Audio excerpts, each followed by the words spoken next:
ثم قال المصنف والكفار مخاطب بفروع الشرائع والأمر بالشيء نهي عن ضده والأمر بالشيء نهي عن ضده. Apabila ada perintah untuk melakukan wal amru bisyai'i nahyun an dhiddihi. Perintah mengerjakan sesuatu artinya nahyun an dhiddihi, mempunyai arti melarang sebaliknya. Jadi ini kaidah usuliyah, termasuk di antara kaidah usuliyah adalah al amru bisyai'i nahyun an dhiddihi.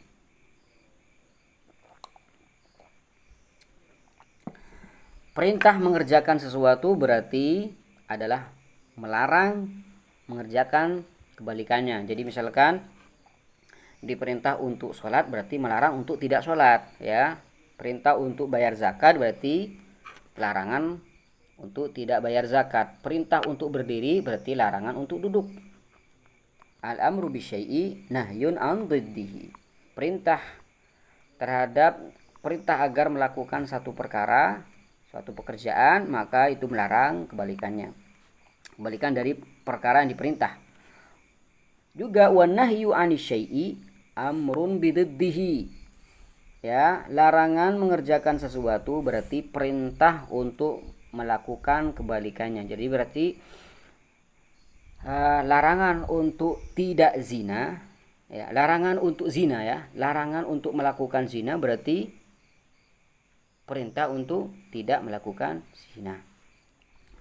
Fa iza qila lahu uskun, apabila dikatakan padanya uskun, diamlah, jangan bergerak maksudnya. Diamlah. Kana nahiyan lahu anit taharruk, berarti artinya dia melarang untuk bergerak. Jadi menyuruh orang untuk diam berarti artinya melarang untuk bergerak. Uskun kana nahyan anit taharruk. Jadi perintah agar diam, tidak bergerak maksudnya.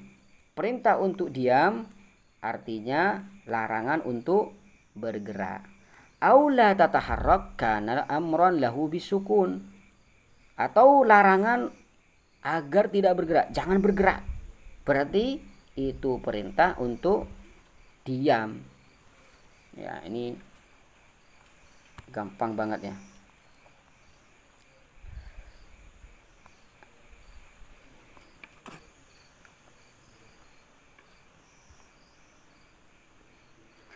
Qala wan nahyu istid'a'u ay talabut tarki bil qawli mimman huwa dunahu.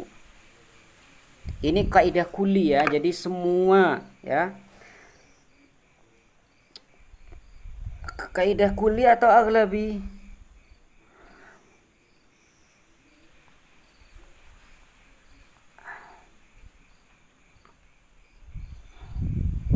Kaidah kulli atau aghlabi?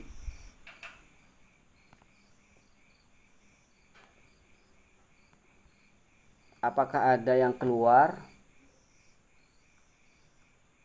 Kayaknya kulli deh, ya. Kulli. Kecuali misalkan kalau ada yang keluar, apa yang keluar ya? Apakah ketika merintah suatu, apakah kebalikannya itu dilarang? Terlepas, ini merupakan perbedaan ulama ya. Ada yang mengatakan kulli, ada yang mengatakan aghlabi, ya. Jadi di sini terjadi perbedaan ulama juga. Dalam ikhtilaf ulamanya di dalam kitab Lubul Usul ada, ya, dalam kitab Lubul Usul itu ada yang mengatakan ini hanya aghlabi, ya. Ada yang mengatakan aghlabi. Kenapa? Karena kalau ada perintah untuk misalkan hendaklah kamu duduk, berarti artinya apa? Kalau ikut kaidah tadi, larangan untuk ini, larangan untuk ini, larangan untuk berjalan, ya, larangan untuk loncat-loncat, ya, bisa, ya, larangan pokoknya yang bukan duduk, ya. Yang mengatakan aghlabi burhannya atau dalilnya seperti ini. Karena kalau ada orang merintah sesuatu tidak terlintas di hatinya melarang semuanya. Ya. Contoh nih, hendaklah kamu duduk. Apakah sempat masuk dalam pikiran tersebut, terlintas di hatinya melarang ini, melarang ini, melarang itu, melarang ini? Tidak, tidak. Oleh karenanya mereka mengatakan aglabi. Tapi ada yang mengatakan kuli.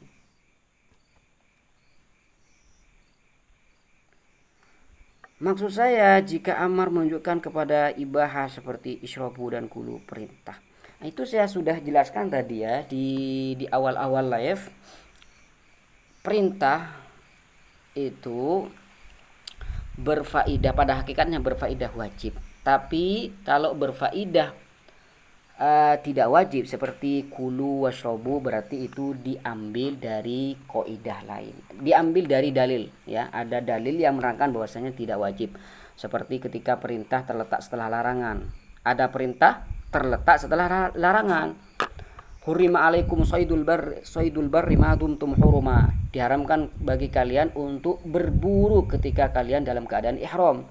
Fa idza halaltum fastadu wa idza halaltum fastadu. Apabila kalian sudah tahallul, maka tidak apa-apa berburu. Nah, jadi itu namanya kaidah.